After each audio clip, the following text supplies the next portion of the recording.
आहे फुलं ठेवलेले आहे आणि हे लाह्या त्यांना खूप प्रिय आहे.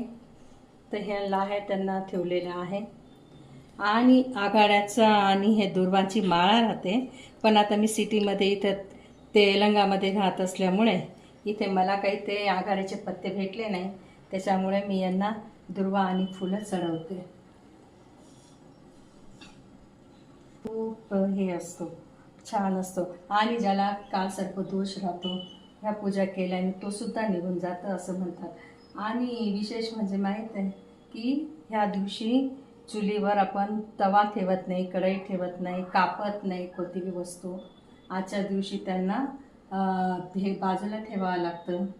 कारण कसं आहे, माझी आजी म्हणायची की मी केससुद्धा विंचरत नाही ह्या दिवशी, केस धुवत नाही, केस विंचरत नाही.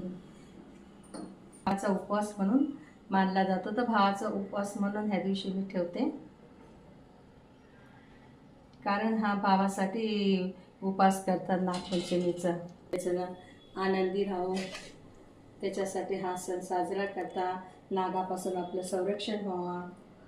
आता बा शेतामध्ये आपण गवतामध्ये राहतात, पुढं बसलेले राहतात, तर त्याच्यापासून आपलं संरक्षण होण्यासाठी त्याची नागदेवताची पूजा करत राहतो. हा श्रावणामधला सोमवारी पहिला सण राहतो. आता हे आपण महाराष्ट्रामध्ये याचं चित्र भेटतं, पण आता इथे सिटीमध्ये असल्यामुळे त्याची मला काही त्याचे पिक्चर्स भेटले नाही.